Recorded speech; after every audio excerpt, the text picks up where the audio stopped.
దాన్ని ఏమంటే మనకి రెడ్ గ్రాము క్యాస్టర్ ఉన్నాయేమో.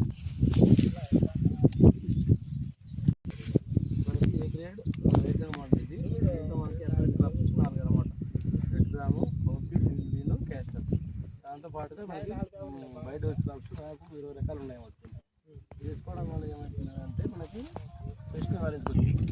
ఈ బయోడైవర్సిటీ క్రాప్స్ మనకి దాదాపు 20 రకాలు వేసుకోవడం వల్ల ఏమవుతుందంటే ఈ గోంగూర, సద్ద, జొన్న, కాకర, బీర, ఈ జాతి మొక్కలు, దోసకాయ వేసుకోవడం వల్ల ఏమవుతుందంటే మనకి కలుపు నివారణ చాలా తగ్గుతుందన్నమాట. దాంతోపాటు ఏమంటే పెస్ట్ నివారణ చేసుకోవచ్చు. పెస్ట్ తర్వాత ఈ బయోడైవర్సిటీ క్రాప్స్ వేసుకోవడం వల్ల బయోడైవర్సిటీ క్రాప్స్ రూట్స్ ఉంటాయి కదా, ఈ మాకు ప్రధాన పంటకు మరియు బయోడైవర్సిటీ క్రాప్స్ అంటే అన్ని రకాల మొక్కలకు రూట్ అంటే వేర్ల ద్వారా పరస్పర సహకారాలు అంటే పోషకాలు అందించుకుంటాయి అన్నమాట.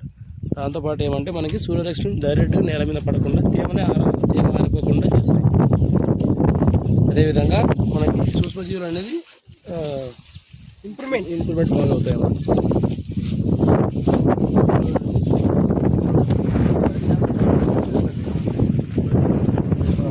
కలుపు ఉండదు అన్నమాట, అసలు కలుపు ఉండదు. చూడండి అంటే ఎక్కడ చూడండి ఖాళీగా ఖాళీగా ఉందంటే చూడండి కలుపు ఉంటుంది ఎక్కువ. మనకి కలుపు వేలు వచ్చినా కూడా బయోడైవర్సిటీ క్రాప్స్ ఎక్కువ వేసుకోవడం వల్ల ఎండ తగ్గకుండా చేస్తాయి అన్నమాట. ఎండ తగిలితే ఆటోమేటిక్గా మొక్క పెరిగిపోతుంది కలుపు. ఇట్లా ఎండ తగలకుండా తప్పింది అనుకో, దానికి ఎండ తగలకోకున్నప్పుడు మొక్క పెరగదు అన్నమాట కలుపు అనేది.